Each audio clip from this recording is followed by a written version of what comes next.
Marie Alvarez-Garzon, bonjour. Bonjour. Vous êtes expert comptable, dirigeant du cabinet Xenco, élu du Conseil supérieur de l'Ordre et membre de l'IFEC. Je vous reçois pour que vous partagiez votre expérience et que vous nous disiez comment vous percevez dans votre cabinet à taille humaine les menaces d'ubérisation qui planent sur votre activité. Alors, d'abord, quelle est selon vous la réalité de ces menaces? Quel est l'état des lieux que vous faites?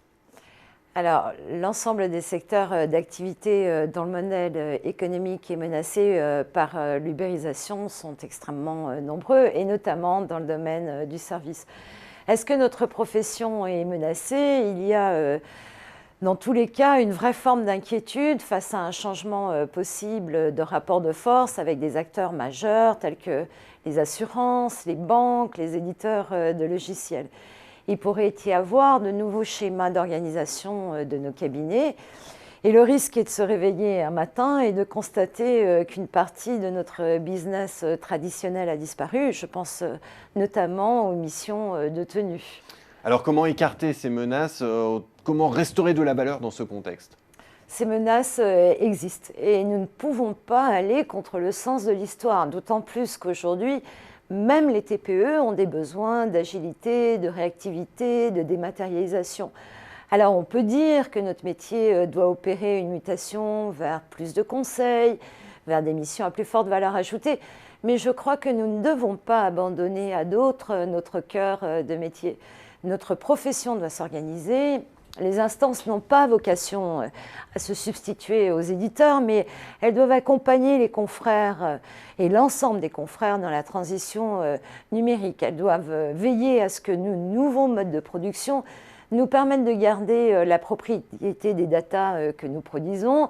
Elles doivent exiger des éditeurs l'interopérabilité et le respect de la confidentialité et du secret professionnel auquel nous sommes tant attachés. Sur l'aspect accompagnement, comment est-ce qu'on se distingue sur un marché, disons-le, relativement saturé? Quelles sont les spécificités, les atouts à mettre en avant? Je pense que c'est important d'ajouter encore plus de technologie autour du métier que nous faisons déjà. Si nous sommes capables d'automatiser des process à faible valeur ajoutée, nous serons capables de consacrer plus de temps à des missions pour lesquelles nos clients et même les plus petits d'entre eux sont en demande. Au final, nos clients sont moins intéressés par la production de leur liasse fiscale que par l'analyse que nous pouvons en faire. Offrir des tableaux de bord consultables sur une tablette, permettre de consulter à distance toutes les factures de l'entreprise, produire une gestion de trésorerie en temps réel, faire des projections sont autant d'outils pour lesquels nos clients nous attendent. Jusqu'à présent, nous traitions des informations pour produire une situation financière et pour répondre à des obligations fiscales. Demain, nous allons traiter, stocker, restituer, analyser des datas pour le compte de nos clients et nous resterons certainement l'interlocuteur qui va centraliser l'information et qui sera capable d'en faire une restitution immédiate et intelligente. Et dans ce contexte, comment est-ce que le métier d'expert doit se transformer, d'expert comptable? Quelles sont les nouvelles compétences à acquérir pour faire face? Nous devons devenir, comme les entreprises, agiles. Nous ne pouvons pas nous permettre d'être en décalage avec les futures générations de chefs d'entreprise, pas plus qu'avec les futures générations de collaborateurs.